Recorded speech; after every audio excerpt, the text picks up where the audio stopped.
Ja, guten Abend. Es ist Allerheiligen. Ich bin hier in meiner Jurte, wie man sieht, alleine. Wir wollten heute eigentlich noch was drehen, aber ich konnte die Kamera nicht bekommen.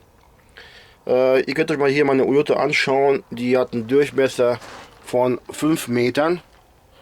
Die habe ich selbst konzipiert und selbst aus Haselnussstäben gemacht. Also 5 Meter ist der Durchmesser. Man kann in Feuer machen. Man kann hier schön schlafen.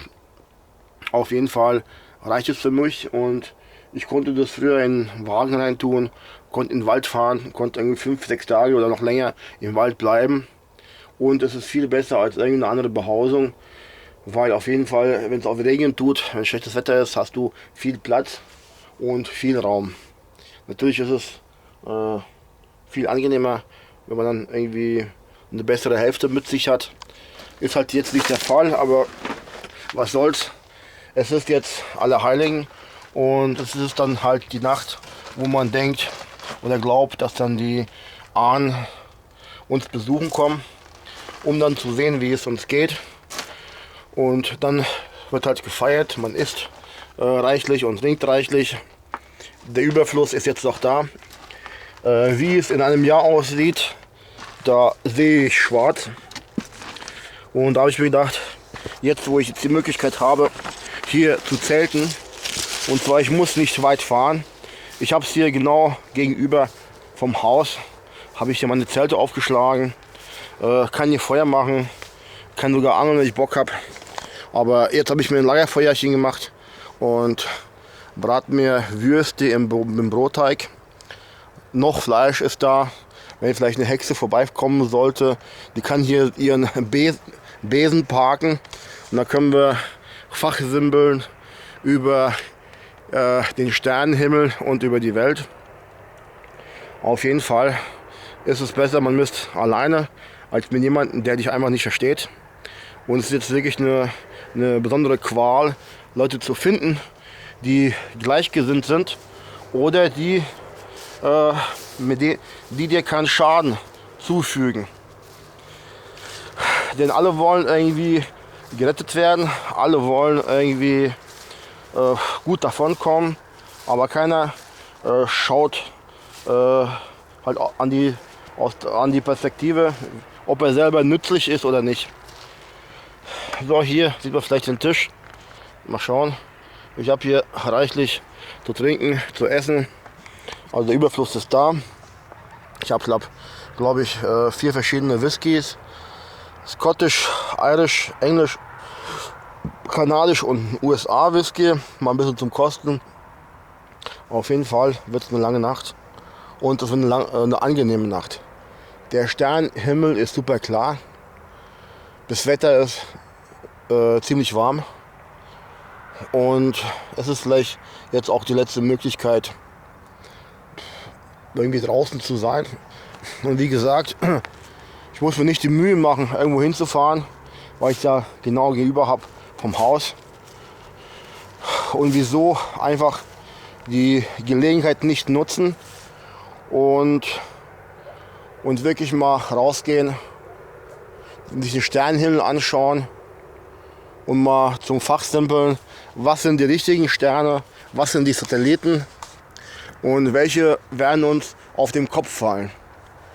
Weil wenn man jetzt an die Kelten denkt, die haben mir gemeint, die hätten die größte Angst wäre, dass denen der Himmel auf den Kopf fällt. Ich weiß nicht, ob man jetzt den Himmel sehen kann, den Sternenhimmel, aber ich glaube, deren Schamanen waren sicher hellsichtig und die haben gesehen, dass wirklich die Sterne vom Himmel fallen. Aber ich glaube, wenn es zum Polsprung kommen sollte, sind es halt die ganzen Satelliten von Elon Musk und der ganze Weltraummüll, den wir oben abgeladen haben, dass der runterkommt. Und wenn er runter zischt, wird er warm, wird er heiß. Und dann sieht es auch wirklich so aus, als würden die Sterne vom Himmel fallen. Ich hoffe, ihr habt es genauso gemütlich wie ich. Hier ist noch ein Feldbett. Ich weiß nicht, ob ich unter freiem Himmel schlafen soll oder in der Jurte. Bin noch am Grübeln. Aber ich glaube, morgen gibt es Morgentau. Dann wäre es nicht ratsam, draußen zu sein. Also besser doch in der Jurte. Aber jetzt ist noch Zeit.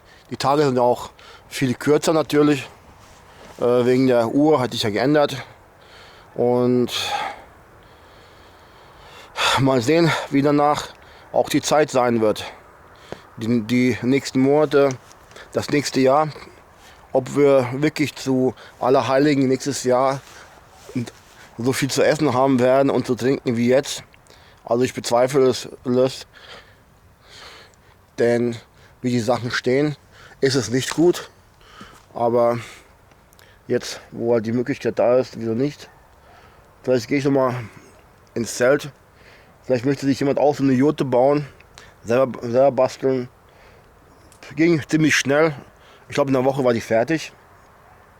Ist ziemlich kompakt und kostet fast nichts, wenn ihr euch irgendwo genug Stoff besorgen könnt. Wie gesagt, die Haselnussruten, die werden dann halt im Wald geschlagen. Man braucht etwa, glaube ich, 250 Stück. Das ist schnell gemacht, wenn irgendwo so ein Haselnusswäldchen ist. Oh, jetzt fliegt mir noch die Kopflampe runter, die Stirnlampe. Wenn ich jetzt auf hätte, dann würde man schlecht was sehen. Also ist jetzt die Night Vision. Da sieht man hinten gut die Tür. Ich habe da Federn drauf gemacht, Greifvogelfedern. Das ist gut wegen den ganzen Fliegen im Sommer, damit nicht reinkommen. Dann habe ich hier noch Stühle und Sessel. Das ist noch eine Zielscheibe vom Bogenschießen. Und wie gesagt, man kann hier Feuer machen. Ich habe noch alten Leinstoff unten runtergetan. Das Schwarze, das ist jetzt der älteste Stoff. Der ist schwarz vom Feuer machen, weil ich hier auch Feuer gemacht habe. Ich habe ja auch eine Feuerstelle. Da sind jetzt die Kerzen drumherum. Aber normalerweise kann man hier Feuer machen. Man muss aber dann ziemlich tief sich hinsetzen wegen dem Rauch, wegen der Rauchwirkung. Man kann natürlich auch jetzt in den Ofen reintun und ein Ofenrohr aufstellen. Dann ist es dann noch viel angenehmer, vor allem wenn man länger dann irgendwie in einer Jurte hausen würde. Ich habe hier auch Stäbe hingetan, Moment hier. Also noch ein Gerüst in der Mitte, weil es jetzt die Jurte konstant hier stehen bleibt. Die ist normalerweise, bräuchte sowas nicht, aber wenn ein starker Wind ist, dann fallen oft ein, zwei Stäbe runter und so ist es halt irgendwie besser. Von außen habe ich eine Folie jetzt aufgetan, eine UV-sichere Folie, die hält mindestens 4 Jahre und demnach kann hier die Jurte noch stehen, bis die irgendwie auseinanderbricht, aber die hat schon über 20 Jahre auf dem Buckel und hält immer noch. Und die Haselnussstäbe, die sind noch wie stark, genauso wie am Anfang. Die halten schon alles Mögliche aus. Nun gut, ich mache mal Schluss, gehe mir noch mal einschenken, schau mal, ob die Würste vielleicht im Brotteig nicht fertig sind.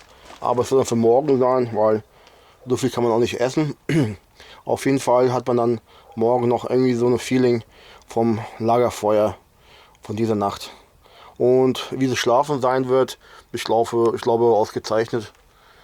Außer wenn mir nicht irgendwie ein Tier über das Gesicht läuft. Und zwar hier ist schon einiges passiert. Da kamen Eulen rein, da waren Schlangen unterm Bett, auch ein Iltis. Und man weiß nie, was man hier noch alles erlebt. Gehabt euch wohl und gute Nacht.